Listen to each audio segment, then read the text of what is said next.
नमस्कार,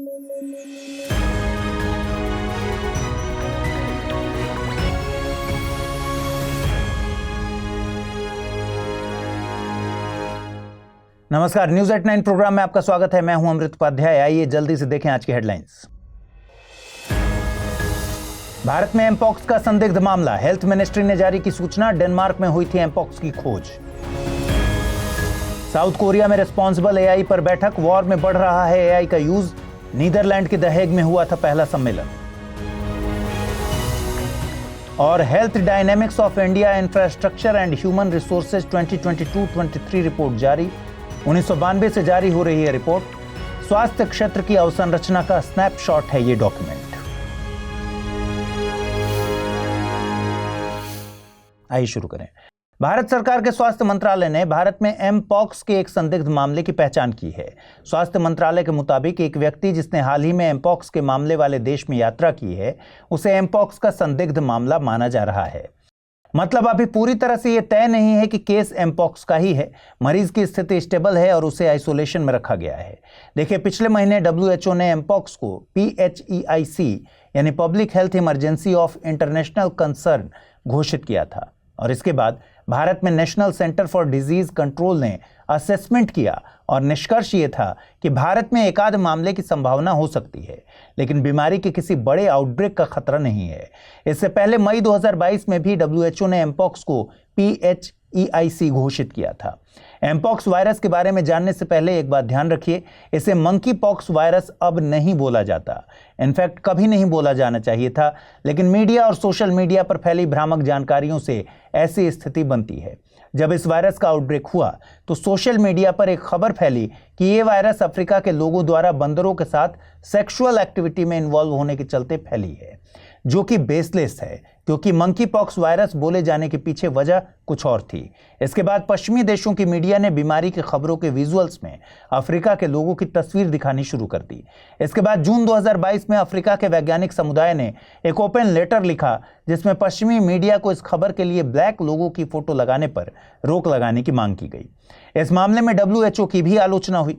WHO ने virus का नाम मंकी पॉक्स के बजाय एमपॉक्स बाद में कर दिया। WHO के मुताबिक एमपॉक्स वायरस साल 1958 में डेनमार्क में बंदरों में खोजा गया था। इसका पहला ह्यूमन केस साल 1970 में democratic Republic of Congo DRC में एक 9 महीने के बच्चे में दर्ज किया गया था।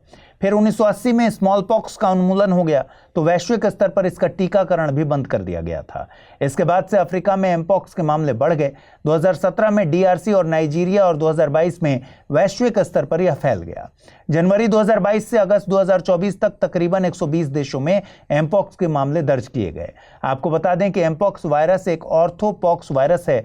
ऑर्थोपॉक्स वायरस का एक जीनस है जिसमें वेरियोला वायरस भी शामिल है। वेरियोला वायरस ही स्मॉल पॉक्स के लिए जिम्मेदार होता है। एमपॉक्स के 2 समूह हैं, क्लेड 1 और क्लेड 1A और B इसमें शामिल होते हैं, वहीं क्लेड 2 जिसमें 2A और 2B शामिल हैं। एमपॉक्स के लक्षण स्मॉल पॉक्स की तरह ही होते हैं, लेकिन उसकी तुलना में कम गंभीर होते हैं। इसके लक्षणों में बुखार, सिर दर्द, मांसपेशियों में दर्द, पीठ दर्द, लो एनर्जी इत्यादि शामिल हैं। साथ ही स्किन पर लाल रंग के चकत्ते हो जाते हैं। इसका ट्रांसमिशन किसी संक्रमित व्यक्ति के साथ नज़दीकी संपर्क के माध्यम से फैल सकता है। साथ ही ये जूनोसिस बीमारी है, यानी जानवरों से इंसानों में फैल सकती है। गर्भावस्था के दौरान, जन्म के दौरान या फिर बाद में मां से बच्चे में भी ये बीमारी फैल सकती है। एमपॉक्स के लिए वैक्सीन मौजूद है। आउटब्रेक के दौरान हाई रिस्क वाले लोगों को वैक्सीन लगवाने की सलाह दी जाती है। हाई रिस्क वाले समूह में स्वास्थ्य और देखभाल कर्मी, एमपॉक्स से पीड़ित व्यक्ति के घर या निकट समुदाय के लोग जिनमें बच्चे भी शामिल हैं, ऐसे लोग जिनके कई सेक्स पार्टनर्स हैं, जिनमें पुरुषों के साथ यौन संबंध रखने वाले पुरुष भी शामिल हैं, और किसी भी जेंडर के सेक्स वर्कर्स और उनके कस्टमर्स शामिल हैं। 2017 में UPSC द्वारा पूछे गए एक सवाल पर गौर करिए। सवाल पूछा गया था, निम्नलिखित कथनों पर विचार कीजिए। उष्णकटिबंधीय प्रदेशों में जीका वायरस रोग उसी मच्छर द्वारा संचरित होता है जिससे डेंगू संचरित होता है। जीका वायरस रोग का लैंगिक संचरण होना संभव है। उपर्युक्त कथनों में से ये कौन सा या से सही है या है? केवल एक, केवल दो, एक और दो दोनों, न तो एक नहीं दो। इस प्रश्न का सही जवाब था विकल्प C, यानी दोनों कथन सही हैं। 8 सितंबर को दुनिया भर में इंटरनेशनल लिटरेसी डे मनाया गया था। इस दिन की theme promoting multilingual education, literacy for mutual understanding and peace रखी गई। इस दिन का मकसद लोगों में मानवाधिकारों और मानवीय गरिमा के लिए साक्षरता की अहमियत को लेकर जागरूकता फैलाना है। इस दिन को मनाने का प्रस्ताव 14वीं जनरल कॉन्फ्रेंस के दौरान 1966 में यूनेस्को के द्वारा पेश किया गया था। इस दिन को मनाने की शुरुआत साल 1967 से हुई। भारत में जनगणना 2011 के मुताबिक 7 साल से ज्यादा उम्र का कोई भी व्यक्ति जो किसी एक भाषा में पढ़ने लिखने में सक्षम है उसे साक्षर माना जाता है। ऐसा व्यक्ति जो केवल पढ़ सकता है, लिख नहीं सकता, उसे साक्षर नहीं माना जाता। जनगणना 2011 के मुताबिक राष्ट्रीय स्तर पर साक्षरता दर 74.04%, वहीं पुरुषों की साक्षरता दर 82.14% और महिलाओं की साक्षरता दर 65.46% है। केरल को भारत के सबसे साक्षर राज्य का दर्जा हासिल है। जनगणना 2011 के मुताबिक केरल में साक्षरता दर 93.91% है। 63.82% साक्षरता दर के साथ बिहार भारत का सबसे कम साक्षरता दर वाला राज्य है। मिजोरम का सरचिप जिला भारत का सबसे साक्षर जिला है। वहीं मध्य प्रदेश का अलीराजपुर भारत का सबसे कम साक्षर जिला है। भारत सरकार द्वारा देश में शिक्षा और साक्षरता को बढ़ावा देने के लिए स्कूल से लेकर उच्च शिक्षा तक कई योजनाएं चलाई जाती हैं। इनमें समग्र शिक्षा, पीएम पोषण, national means cum merit scholarship scheme स्कूली शिक्षा से संबंधित योजनाएं हैं। वहीं उल्लास वित्त वर्ष 2022 से 27 के लिए एक सेंट्रली स्पॉन्सर्ड स्कीम है। इसका मकसद 15 साल से ज्यादा उम्र के सभी लोगों को सशक्त बनाना है जो अशिक्षित हैं। पूरे भारत में लागू ये योजना नई शिक्षा नीति 2020 के मुताबिक है। ये योजना शिक्षा मंत्रालय को स्कूल शिक्षा और साक्षरता विभाग के द्वारा लागू की जा रही है। योजना में केवल फाउंडेशनल लिटरेसी और न्यूमेरेसी की बात नहीं की गई है, बल्कि इसमें उन कंपोनेंट्स को भी शामिल किया गया है जो 21वीं सदी के नागरिकों की जरूरत है। इसमें क्रिटिकल लाइफ स्किल्स जिसमें financial literacy, digital literacy, commercial skills, health care and awareness, child care and education and family welfare शामिल है। योजना के तहत online teaching, learning and assessment system यानी OTLAS का प्रयोग करते हुए 5 सालों में 5 करोड़ लोगों में फाउंडेशनल लिटरेसी एंड न्यूमेरेसी की लर्निंग का लक्ष्य है। एक बात और नोट कीजिए, शिक्षा मंत्रालय ने प्रोग्रेसिव कदम उठाते हुए हर जगह एडल्ट एजुकेशन यानी वयस्क शिक्षा के स्थान पर एजुकेशन फॉर ऑल कर दिया है। इसके पीछे तर्क है कि वयस्क शिक्षा में 15 साल से ऊपर के सब लोग शामिल नहीं हो पाते। वहीं एजुकेशन फॉर ऑल एक व्यापक शब्द है जो 15 साल से ऊपर के सभी व्यक्तियों को शामिल करता है।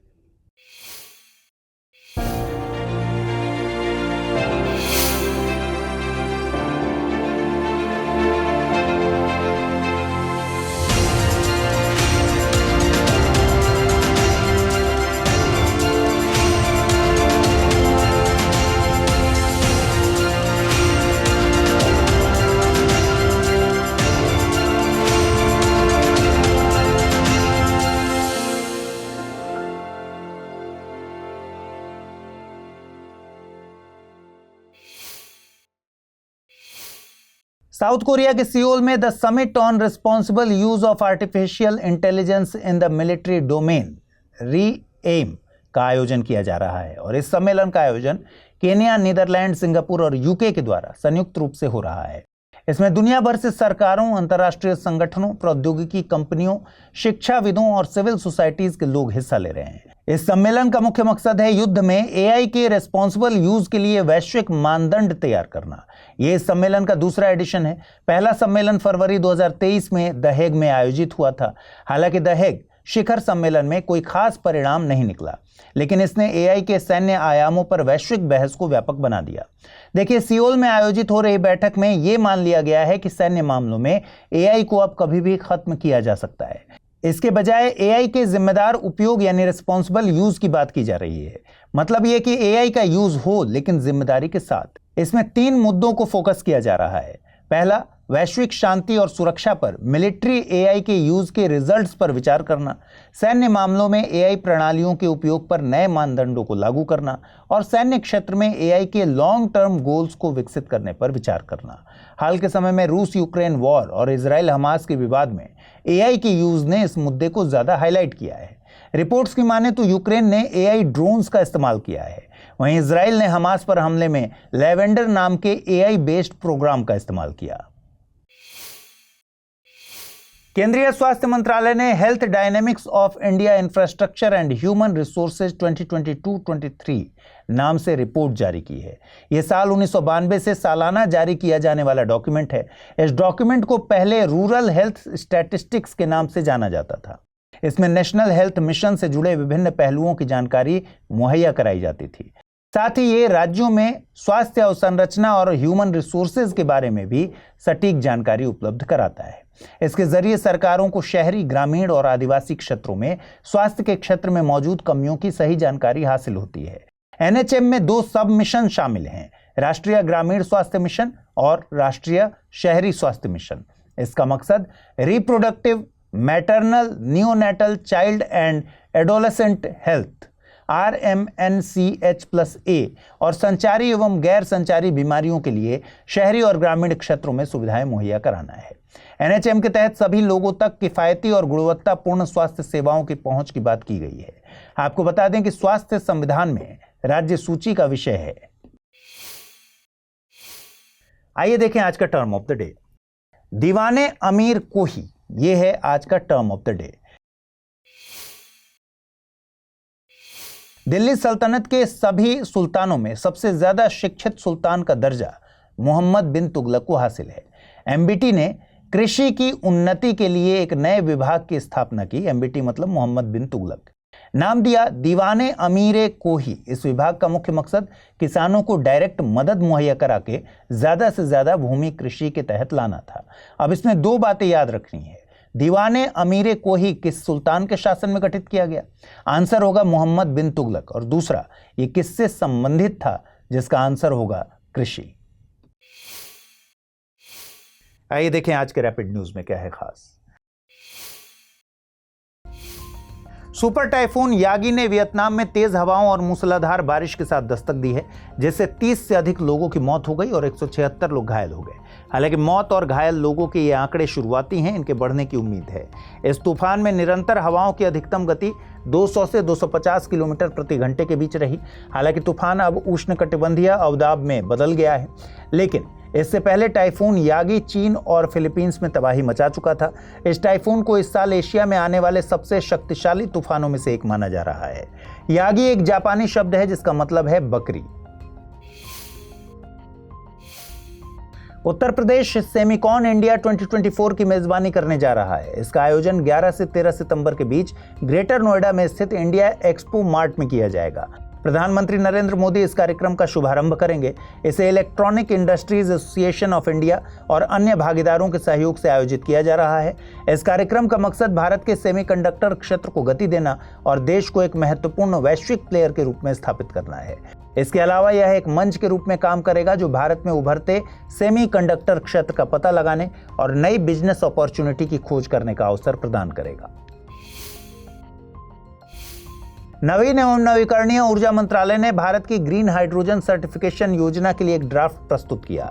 इसका मकसद भारत में ग्रीन हाइड्रोजन उत्पादन के मेजरमेंट, मॉनिटरिंग और सर्टिफिकेशन के लिए एक होलिस्टिक फ्रेमवर्क मुहैया करना है। ड्राफ्ट ग्रीन हाइड्रोजन के प्रोडक्शन को स्टैंडर्डाइज करने के लिए एक व्यापक रूपरेखा प्रस्तुत करता है, जो विशिष्ट पर्यावरणीय नॉर्म को पूरा करने में सहायक सिद्ध होगी। ऊर्जा दक्षता ब्यूरो सर्टिफिकेशन प्रक्रिया के कार्यान्वयन और निगरानी के लिए नोडल प्राधिकरण के रूप में काम करेगा। पिछले 2 वर्षों से चल रहे रूस और यूक्रेन युद्ध में लड़ने के नए नए तरीके खोजे जा रहे हैं। इसी सिलसिले में बीते दिनों यूक्रेन ने रूस पर हमला करने के लिए ड्रैगन ड्रोन को मैदान में उतारा। इस ड्रोन के द्वारा किया गया हमला ड्रैगन के मुंह से निकलने वाली आग के समान प्रतीत होता है। दरअसल ड्रोन की मदद से रूसी कब्जे वाले क्षेत्रों में एल्यूमिनियम पाउडर और आयरन ऑक्साइड के सफेद गर्म मिश्रण से हमला किया जा रहा है, जिसे थर्माइट के नाम से जाना जाता है। यह मिश्रण लगभग 2200 डिग्री सेल्सियस तक के तापमान पर जलता है। थर्माइट आसानी से लगभग किसी भी चीज को जला सकता है, जिसमें धातु भी शामिल है। ये ड्रोन उस हथियार को एक नया आयाम दे रहा है जिसका इस्तेमाल पहली बार जर्मनी ने प्रथम विश्व युद्ध में ब्रिटेन के ऊपर गिराए गए बमों के रूप में किया था। पेरिस पैरालंपिक 2024 का समापन हो गया है। इस वर्ष का पैरालंपिक भारत के लिए खास रहा क्योंकि देश ने अब तक के सबसे अधिक मेडल 2024 पैरालंपिक में जीते हैं। इस बार भारतीय दल ने 7 गोल्ड, 9 सिल्वर और 13 ब्रॉन्ज सहित कुल 29 मेडल जीते। यह उपलब्धि टोक्यो 2020 पैरालंपिक में देश के सर्वश्रेष्ठ 19 मेडलों से कहीं आगे निकल गई है तथा इन मेडलों की बदौलत भारत मेडल टेबल में 18वें स्थान पर पहुंच गया। वहीं चीन कुल 220 मेडल्स के साथ शीर्ष स्थान पर रहा। उसके बाद ग्रेट ब्रिटेन और यूएसए ने क्रमशः दूसरा और तीसरा स्थान हासिल किया। आइए जल्दी से देखें आज के बुलेटिन पर आधारित प्रश्न। पहला सवाल है, एमपॉक्स के संदर्भ में निम्नलिखित कथनों पर विचार कीजिए। एमपॉक्स वायरस और स्मॉलपॉक्स वायरस एक ही फैमिली से संबंधित हैं। एमपॉक्स वायरस गर्भावस्था के दौरान मां से बच्चे में ट्रांसमिट नहीं हो सकता। यह केवल जानवरों से इंसानों में ट्रांसमिट हो सकता है। उपरोक्त कथनों में से सही कथनों को चुनना है, केवल एक, केवल दो और तीन, केवल एक और तीन, या फिर सभी तीनों। अगला प्रश्न है, सेमिकॉन इंडिया 2024 का आयोजन निम्नलिखित में से किस शहर में किया जा रहा है? नई दिल्ली, गाजियाबाद, नोएडा या फिर लखनऊ? आइए देखें पिछले बुलेटिन पर आधारित क्या प्रश्न पूछे गए थे, उनके सही जवाब क्या है। पहला प्रश्न है, युद्ध अभ्यास एक्सरसाइज किन दो देशों के बीच आयोजित की जाती है? Bharat USA, Bharat Japan, Bharat Australia या फिर भारत फ्रांस? सही जवाब है विकल्प ए यानी भारत यूएसए। अगला प्रश्न था, गुड्स ट्रेड बैरोमीटर को निम्नलिखित में से किस संस्था के द्वारा विकसित किया गया है? विश्व आर्थिक मंच, विश्व व्यापार मंच, अंतर्राष्ट्रीय श्रम संगठन या फिर विश्व बैंक? और सही जवाब है विकल्प बी यानी विश्व व्यापार संगठन। तो आज इस बुलेटिन में फिलहाल इतना ही। कल रात 9 बजे आपसे फिर मुलाकात होगी। ख्याल रखिए अपना, ठीक से पढ़ाई कीजिए। अगर आप इस बुलेटिन की पीडीएफ हासिल करना चाहते हैं, अमृत उपाध्याय 007 टेलीग्राम चैनल पर जाइए। रोजाना इसकी पीडीएफ वहां अपलोड होती है। और आज जो सवाल मैंने पूछे हैं उनके सही जवाब जरूर कमेंट सेक्शन में दीजिएगा। इस बुलेटिन को लाइक भी कीजिएगा। नमस्कार।